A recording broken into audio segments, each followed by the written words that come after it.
കേരളം ഇപ്പോഴാ തെരഞ്ഞെടുപ്പ് ചൂടിലേക്ക് പതിയെ കടന്നുകൊണ്ടിരിക്കുകയാണ്. ഇന്നിപ്പോഴാ അതിനു മുന്നോടിയായിട്ടുള്ള ബജറ്റ് പ്രഖ്യാപനവും നടന്നു കഴിഞ്ഞിരിക്കുകയാണ്. വലിയ തരത്തിലുള്ള ബജറ്റ് പ്രഖ്യാപനമാണ് ഉണ്ടായിരിക്കുന്നത്. വരാൻ പോകുന്ന തെരഞ്ഞെടുപ്പിനെ എങ്ങനെ നേരിടാം, അല്ലെങ്കിൽ വീണ്ടും മൂന്നാം തവണയും വിജയിച്ചു കയറാൻ തക്കയുള്ള ബജറ്റുകളാണ് ഇത്തവണ LDF സർക്കാർ പ്രഖ്യാപിച്ചിരിക്കുന്നത്. അങ്ങനെ നോക്കുമ്പോൾ ഇന്ന് രാഷ്ട്രീയ കേരളം ഉറ്റുനോക്കുന്ന വലിയ തരത്തിലുള്ള തെരഞ്ഞെടുപ്പുകളിലേക്ക് ഇതാ കടക്കാൻ പോവുകയാണ്, അല്ലെങ്കിൽ പതിയെ കടന്നുകൊണ്ടിരിക്കുകയാണ്. നമ്മൾ ഇന്ന് പരിശോധിക്കാൻ പോകുന്നത് തിരുവനന്തപുരം ജില്ലയിലെ അതിനിർണായകമായ 3 മണ്ഡലങ്ങളിലൂടെയാണ് ഇന്ന് നമ്മൾ സഞ്ചരിക്കാൻ പോകുന്നത്. ആറ്റിങ്ങൽ ലോക്സഭാ മണ്ഡലത്തിന്റെ ഹൃദയമിടിപ്പ് നിശ്ചയിക്കുന്ന 3 നിയമസഭാ മണ്ഡലങ്ങൾ, അത് വാമനപുരം, നെടുമങ്ങാട്, പിന്നെ ആറ്റിങ്ങൽ. ഈ മണ്ഡലങ്ങളിൽ ഇക്കുറി ആരായിരിക്കും ജയിക്കുക, ആരായിരിക്കും വീഴുക? ഭരണപക്ഷവും പ്രതിപക്ഷവും BJPയും ഒരുപോലെ കണ്ണുവച്ചിരിക്കുന്ന ഈ പോരാട്ട ഭൂമിയിലെ ഓരോ ചലനങ്ങളും നമുക്കൊന്ന് പരിശോധിക്കാവുന്നതാണ്. നമുക്കാദ്യം വാമനപുരത്തു നിന്ന് തന്നെ തുടങ്ങാവുന്നതാണ്. തിരുവനന്തപുരം ജില്ലയിലെ LDFന്റെ പ്രത്യേകിച്ച് CPMന്റെ ഏറ്റവും വിശ്വസ്തമായ തട്ടകമാണ് വാമനപുരം എന്നത്. ചരിത്രത്തിലേക്ക് ഒന്ന് കണ്ണോടിച്ചാൽ തന്നെ നമുക്ക് കാണാൻ കഴിയുന്നത് അത്ഭുതകരമായൊരു കണക്ക് കൂടിയാണ്. കേരളത്തിന്റെ നിയമസഭാ ചരിത്രത്തിൽ അല്ലെങ്കിൽ തിരഞ്ഞെടുപ്പ് ചരിത്രത്തിൽ തന്നെ ഒരേ ഒരു പ്രാവശ്യം മാത്രമാണ് ഈ മണ്ഡലം കോൺഗ്രസിനെ തുളച്ചിട്ടുള്ളത്. അന്ന് 1970 എന്ന് കൂടി മനസ്സിലാക്കണം. അന്ന് കുഞ്ഞികൃഷ്ണപിള്ള എന്ന കോൺഗ്രസ് സ്ഥാനാർത്ഥി ജയിച്ചു കയറിയതിനു ശേഷം ഇന്ന് വരെ ഒരു UDF സ്ഥാനാർത്ഥിക്കും വാമനപുരത്തിന്റെ മണ്ണിൽ വിജയക്കൊടി പാറിക്കാൻ കഴിഞ്ഞിട്ടില്ല. അതുകൊണ്ട് തന്നെയാണ് വാമനപുരത്തെ CPMന്റെ നെടുങ്കോട്ട എന്ന് വിശേഷിപ്പിക്കുന്നത്. മണ്ഡലത്തിലെ മലയോര മേഖലകളും കർഷക വോട്ടുകളും പാരമ്പര്യമായി ഇടതുപക്ഷത്തിനൊപ്പമാണ് നിന്നിട്ടുള്ളതും നിൽക്കുന്നതും. നിലവിൽ DK മുരളിയാണ് ഇവിടുത്തെ MLA. കഴിഞ്ഞ 2 തവണയും അദ്ദേഹം തന്നെയാണ് മണ്ഡലത്തെ പ്രതിനിധീകരിച്ചിട്ടുള്ളതും. പക്ഷേ കഴിഞ്ഞ തവണത്തെ ഭൂരിപക്ഷം പരിശോധിച്ചാൽ ഇടതുപക്ഷത്തിന് അല്പം ആകുലതയുണ്ടെന്ന് കൂടി പറയേണ്ടി വരും. 12,242 വോട്ടുകളുടെ ഭൂരിപക്ഷത്തിലാണ് അദ്ദേഹം ആനാട് ജയനെ പരാജയപ്പെടുത്തിയത്. പല ഇടതുപക്ഷ മണ്ഡലങ്ങളിലും 1,00,000 മുകളിൽ ഭൂരിപക്ഷം പോകുമ്പോൾ വാമനപുരത്ത് അത് താരതമ്യേന കുറവാണെന്ന് കൂടി കാണാൻ കഴിയും. അതുകൊണ്ട് തന്നെ ഇക്കുറി സ്ഥാനാർത്ഥി നിർണയത്തിൽ CPM വലിയ ജാഗ്രത പുലർത്തുന്നുമുണ്ട്. DK മുരളി ഒരു 3ാം ഊഴത്തിന് തയ്യാറാകുമോ എന്നുള്ളതാണ് പ്രധാനമായ ചോദ്യമായി ഉണ്ടാകുന്നത്.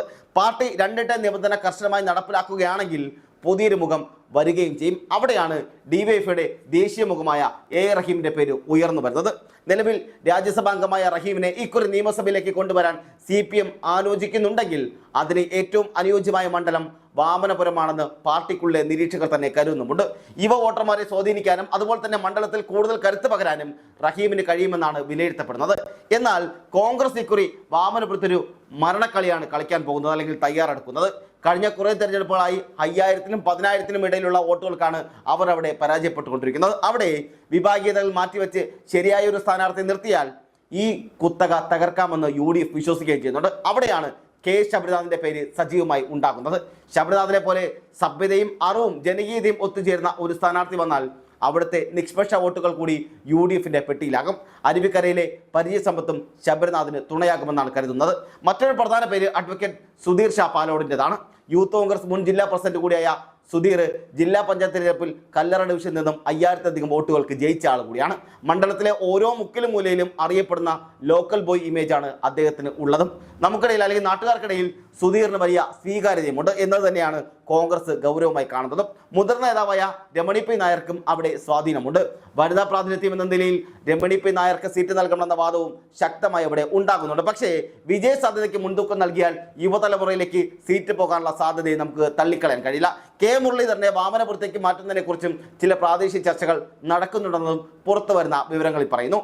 മുരളീധരൻ വന്നാൽ അത് കോൺഗ്രസ് അണികൾക്ക് വലിയ ആവേശമുണ്ടാക്കും. എന്നാൽ വട്ടിയൂർക്കാവ് വിട്ട് മുരളീധരൻ വരുമോ എന്ന് കണ്ടറിയേണ്ടിയിരിക്കുന്നു. ഏതായാലും വാമനപുരത്ത് ഇക്കുറി പോരാട്ടം സമാനതകളില്ലാത്തത് തന്നെയാകുമെന്നും ഉറപ്പിച്ച് പറയാം. BJPയെ സംബന്ധിച്ചിടത്തോളം വാമനപുരം അത്ര വലിയ സ്വാധീനമുള്ള ഇടമൊന്നുമല്ല. അവിടെ കഴിഞ്ഞ തവണ BDJS ആണ് മത്സരിച്ചത്. അതുകൊണ്ട് തന്നെ ഇവിടെ LDFും UDFും തമ്മിലുള്ള നേരിട്ടുള്ളൊരു ബലപരീക്ഷണമാണ് നമ്മൾ പ്രതീക്ഷിക്കേണ്ടതും കാണാൻ പോകുന്നതും. കോൺഗ്രസ് ഹൈക്കമാൻഡ് നേരിട്ടിടപെട്ട് മികച്ച സ്ഥാനാർത്ഥിയെ തീരുമാനിച്ചാൽ വാമനപുരത്തെ കോട്ടകളിൽ വിള്ളൽ വീഴ്ത്താൻ അവർക്ക് സാധിച്ചേക്കുമെന്ന പ്രതീക്ഷയും അവർ വെച്ച് പുലർത്തുന്നുമുണ്ട്. നമുക്കിനി അടുത്തു പോകേണ്ടത് നെടുമങ്ങാട്ടേക്കാണ്. അവിടെ പോകുമ്പോൾ നിലവിലെ മന്ത്രി GR അനിൽ കഴിഞ്ഞ തവണ റെക്കോർഡ് ഭൂരിപക്ഷത്തിൽ ജയിച്ചു കയറിയ മണ്ഡലമാണ്. 23,309 വോട്ടുകളുടെ വലിയൊരു ആധിപത്യമാണ് അദ്ദേഹം അവിടെ കാട്ടിയിരിക്കുന്നതും. CPIയുടെ ഈ സീറ്റിൽ അല്ലെങ്കിൽ സിറ്റിംഗ് സീറ്റിൽ ഇക്കുറിയും GR അനിൽ തന്നെ മത്സരിക്കാനുള്ള സാധ്യതകളും ഏറി വരികയാണ്. മന്ത്രി എന്ന നിലയിലുള്ള അദ്ദേഹത്തിന്റെ പഠനം വോട്ടർമാർക്കിടയിൽ മികച്ച പ്രതികരണം ഉണ്ടാക്കിയിട്ടുമുണ്ട്. ഭക്ഷ്യവകുപ്പിലെ പ്രവർത്തനങ്ങൾ ജനങ്ങൾക്കിടയിൽ അദ്ദേഹത്തിന് ജനപ്രീതി വർദ്ധിപ്പിച്ചിട്ടുമുണ്ട്. എന്നാൽ UDF ക്യാമ്പിൽ കാര്യങ്ങൾ കഴിഞ്ഞ തവണത്തെ പോലെയൊന്നുമല്ല. 2021 മത്സരിച്ച PS പ്രശാന്ത് ഇപ്പോൾ LDF പാളയത്തിലാണ്. പ്രശാന്തിന്റെ കൂറുമാറ്റം കോൺഗ്രസിന് തുടക്കത്തിലൊരു തിരിച്ചടിയായെങ്കിലും അണികൾക്കിടയിൽ അതൊരു വീറോട് കൂടിയുള്ള പ്രവർത്തനത്തിലുള്ള ഇന്ധനമായി മാറിയിട്ടുമുണ്ട്. നെടുമങ്ങാട് പിടിക്കാൻ കോൺഗ്രസ് ഉയർത്തുന്ന പ്രധാന പേരുകളിൽ ഒന്ന് ചെമ്പഴന്തി അനിലിൻ്റെതാണ്. അന്തരിച്ച മുൻ സ്പീക്കർ ജി കാർത്തികന്റെ സഹോദരി പുത്രനായ ചെമ്പഴന്തി അനിൽ തിരുവനന്തപുരത്തെ സാംസ്കാരിക രാഷ്ട്രീയ മേഖലകളിൽ ഏറെ പരിചിതനുമാണ്. കാർത്തികേയനെ ആ പഴയ വോട്ട് ബാങ്ക് തിരിച്ചു പിടിക്കാൻ അദ്ദേഹത്തിന് കഴിയുമെന്ന് പാർട്ടി കരുതുന്നുമുണ്ട്. കുടുംബപരമായ ബന്ധങ്ങളും രാഷ്ട്രീയ പാരമ്പര്യവും അനിലിന് അനുകൂല ഘടകങ്ങളായി മാറിയിട്ടുമുണ്ട്. മറ്റൊരു പേരെന്ന് പറയുന്നത് ചാനൽ ചർച്ചകളിലെ തീപ്പൊരിമുഖമായ അഡ്വക്കേറ്റ് BRM ഷഫീറിൻ്റെതാണ്. KSU കാലം മുതൽ നെടുമങ്ങാടുമായി അടുത്ത ബന്ധമുള്ള ഷഫീർ വന്നാൽ മത്സരം യുവത്വത്തിന്റെ കരുത്തിലാകുമെന്നും ഇവർ പ്രതീക്ഷിക്കുന്നുണ്ട്. ഷഫീറിന്റെ വർക്കലയോ അല്ലെങ്കിൽ നെടുമങ്ങാടോ ഉറപ്പായും മത്സരിപ്പിക്കണമെന്ന ആഗ്രഹം പ്രവർത്തകർക്കുമുണ്ട്. ഇതിനിടയിൽ മുതിർന്ന നേതാവ് പാലോട് രവിയുടെ പേരും ചിലർ ഉയർത്തുന്നുമുണ്ട്. 8 തവണ നെടുമങ്ങാട് മത്സരിച്ച അദ്ദേഹം 3 തവണ ജയിച്ചിട്ടുമുണ്ട്. പക്ഷേ പുതുമുഖങ്ങളെ കൊണ്ടുവരണമെന്ന ഹൈക്കമാൻഡ് നയത്തിൽ അദ്ദേഹം ഇക്കുറി പരിഗണിക്കപ്പെടുമോ എന്നത് സംശയിക്കേണ്ട കാര്യം കൂടിയാണ്. BJPയുടെ കാര്യമെടുത്താൽ അവിടെ JR പത്മകുമാർ എന്ന ശക്തനായ സ്ഥാനാർത്ഥിയാണ് കഴിഞ്ഞ തവണ പോരാടിയത്. മണ്ഡലത്തിൽ BJPക്ക് വ്യക്തമായൊരു വോട്ട് അടിത്തറയുമുണ്ട്.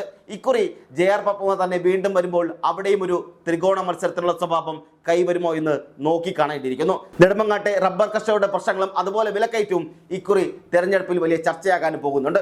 ഭരണപക്ഷത്തിനെതിരെ ഈ വിഷയങ്ങൾ ഉയർത്തിക്കാണിക്കാനാണ് UDFും പദ്ധതിയിടുന്നത്.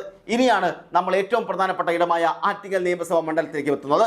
അവിടെയാണ് യഥാർത്ഥ മിന്നുന്ന പോരാട്ടം നടക്കാൻ പോകുന്നതും. എന്തുകൊണ്ടാണ് ആറ്റിങ്ങൽ ഇത്ര ചർച്ചയാകുന്നതെന്ന് ചോദിച്ചാൽ കഴിഞ്ഞ ലോക്സഭാ തെരഞ്ഞെടുപ്പിലെ കണക്കുകൾ തന്നെ മറുപടി പറയും. 2021 നിയമസഭാ തെരഞ്ഞെടുപ്പിൽ LDF സ്ഥാനാർത്ഥി OS അംബിക 31,636 വോട്ടുകളാണ് ഇവിടെ ജയിച്ചു കയറിയത്. ജില്ലയിലെ ഏറ്റവും വലിയ ഭൂരിപക്ഷങ്ങളൊന്ന് CPMന്റെ ഉരുക്കുകോട്ട എന്ന് വിശേഷിപ്പിക്കാവുന്ന ഇടം. പക്ഷേ വെറും 3 വർഷത്തിന് ശേഷം നടന്ന 2024 ലോക്സഭാ തെരഞ്ഞെടുപ്പ് ഫലം വന്നപ്പോൾ CPM അക്ഷരാർത്ഥത്തിൽ ഞെട്ടിപ്പോകുന്ന സാഹചര്യം ഉണ്ടായത്. കാരണം ഈ നിയമസഭാ മണ്ഡലത്തിൽ BJP സ്ഥാനാർത്ഥി V മുരളീധരൻ 6000-ലധികം വോട്ടുകൾക്ക് ഒന്നാമതെത്തി എന്നുള്ളതാണ് ആശ്ചര്യപ്പെടുത്തുന്നത്. BJP 2ാം സ്ഥാനത്ത് നിന്നും 1ാം സ്ഥാനത്തേക്ക് കുതിച്ചു കയറിയ കാഴ്ചയാണ് നാം അവിടെ കണ്ടത്. ഇത് CPMന്റെ ഉറക്കം കെടുത്തിയിട്ടുമുണ്ട്. തങ്ങളുടെ കുത്തക മണ്ഡലത്തിൽ ഇത്തരമൊരു വോട്ട് ചർച്ച അല്ലെങ്കിൽ വോട്ട് ചോർച്ച എങ്ങനെ സംഭവിച്ചെന്ന് പാർട്ടി ഗൗരവമായി പരിശോധിച്ചുകൊണ്ടേയിരിക്കുകയാണ്. അതുകൊണ്ട് തന്നെ ഇക്കുറി ആറ്റിങ്ങലിൽ ഒരു അതിശക്തമായ ത്രികോണ മത്സരമാണ് നടക്കാൻ പോകുന്നത്. CPM സ്ഥാനാർത്ഥിയായി OS അംബിക തന്നെ തുടരുമെന്നാണ് ഏതാണ്ട് ഉറപ്പായിരിക്കുന്നത്. മണ്ഡലത്തിലെ വികസന പ്രവർത്തനങ്ങളും സ്ത്രീ വോട്ടർമാർക്കിടയിലുള്ള സ്വാധീനവും അംബികയ്ക്ക് ഗുണം ചെയ്യുമെന്ന് പാർട്ടി വിശ്വസിക്കുന്നുമുണ്ട്. BJPക്ക് വേണ്ടി അഡ്വക്കേറ്റ് P സുധീർ തന്നെ വീണ്ടും അംഗത്തിനിറങ്ങും. കഴിഞ്ഞ തവണ അദ്ദേഹം 2ാം സ്ഥാനത്ത് എത്തുകയും ചെയ്തിരുന്നു. ലോക്സഭാ തെരഞ്ഞെടുപ്പിലെ വിജയം സുധീറിന് വലിയ ഊർജ്ജമാണ് നൽകുന്നത്. മണ്ഡലത്തിലെ ഹൈന്ദവ വോട്ടുകളുടെ ഏകോപനവും V മുരളീധരന്റെ സ്വാധീനവും BJPക്ക് വലിയ പ്രതീക്ഷകൾ നൽകുന്നുമുണ്ട്. എന്നാൽ UDF ഇവിടെ ഒരു വലിയ സർപ്രൈസ് ഒരുക്കുന്നുണ്ട് എന്നുള്ളതാണ് പുറത്തു വരുന്ന വിവരങ്ങളെല്ലാം. RSPയുടെ കൈവശമുള്ള ഈ സീറ്റ് കോൺഗ്രസ് ഏറ്റെടുക്കുകയാണെങ്കിൽ അവിടെ വരാൻ പോകുന്നത് മറ്റാരുമല്ല രമ്യ ഹരിദാസ് എന്ന പേരുകളാണ് പുറത്തു വരുന്നത്. അല്ലെങ്കിൽ രമ്യ ഹരിദാസിന്റെ പേരാണ് പുറത്തു വരുന്നത്. രമ്യ ഹരിദാസിനെ പോലെ ഒരു ജനപ്രിയ നേതാവ് ആറ്റിങ്ങിലേക്ക് വന്നാൽ അത് വലിയ അട്ടിമറികൾക്ക് വഴിതെളിച്ചേക്കാമെന്ന് കോൺഗ്രസ് കണക്കുകൂടുന്നുണ്ട്. ഒരു സംവരണ മണ്ഡലം എന്ന നിലയിൽ രമ്യയുടെ വരവ് മണ്ഡലത്തിലെ സമവാക്യങ്ങളെ പൂർണ്ണമായി മാറ്റിമറിക്കുകയും ചെയ്യും. ആറ്റിങ്ങലിലെ ഈ പോരാട്ടം രാഷ്ട്രീയ കേരളത്തിന് ഒരു സന്ദേശം കൂടിയായിരിക്കും നൽകുക. ഇടതുപക്ഷത്തിന്റെ കോട്ടകൾ ഇളകുന്നുണ്ടോ എന്നുള്ളതും BJP തിരുവനന്തപുരത്ത് സ്വാധീനം വർദ്ധിപ്പിക്കുകയാണോ എന്നുള്ളതും കോൺഗ്രസ് തങ്ങളുടെ നഷ്ടപ്രതാപം തിരിച്ചു പിടിക്കുമോ എന്നുള്ളതും ഇതെല്ലാം തീരുമാനിക്കപ്പെടുന്ന ഒരു പോരാട്ടമായിരിക്കും ഇതെന്ന് കൂടി മനസ്സിലാക്കണം. വാമനപുരത്തും നെടുമങ്ങാടും നേരിട്ടുള്ള പോരാട്ടമാണെങ്കിൽ ആറ്റിങ്ങൽ ഒരു ത്രികോണ യുദ്ധമായി മാറിയിരിക്കുക കൂടിയാണ്. ഓരോ വോട്ടും നിർണായകമായ ഈ സാഹചര്യത്തിൽ സ്ഥാനാർത്ഥികളുടെ ഓരോ വാക്കുകളും പ്രവൃത്തികളും ജനങ്ങൾക്ക് സൂക്ഷ്മമായി നിരീക്ഷിക്കുകയും ചെയ്യുന്നുണ്ട്. വികസനവും രാഷ്ട്രീയവും വർഗീയതയും എല്ലാം ഇവിടെ ചർച്ചയാകുന്നുമുണ്ട്. യുവജനതയുടെ തൊഴിലില്ലായ്മയും സാമ്പത്തിക പ്രതിസന്ധിയും ഭരണവിരുദ്ധ വികാരമായി മാറുമോ എന്നത് കണ്ടറിയേണ്ടിയിരിക്കുന്നു. സുഹൃത്തുക്കളെ, ഈ 3 മണ്ഡലങ്ങളും കേരള രാഷ്ട്രീയത്തിന് ഗതി മാറ്റാൻ ശേഷിയുള്ളവ കൂടിയാണ്. ഇടതുപക്ഷത്തിന്റെ കോട്ടകൾ കാക്കാൻ റഹീമും അനിലും അൻപികയ്ക്കും കഴിയുമോ, അതോ UDFന്റെ യുവനിര അവിടെ വിസ്മയങ്ങൾ തീർക്കുമോ?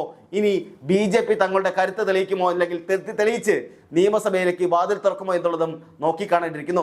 എന്താണ് നിങ്ങൾക്ക് ഇതിൽ തോന്നുന്നത് എന്ന് കൂടി പറയുക. വാമനപുരത്തെ ആ ചുവപ്പ് കോട്ട ഇക്കുറി തകരുമോ?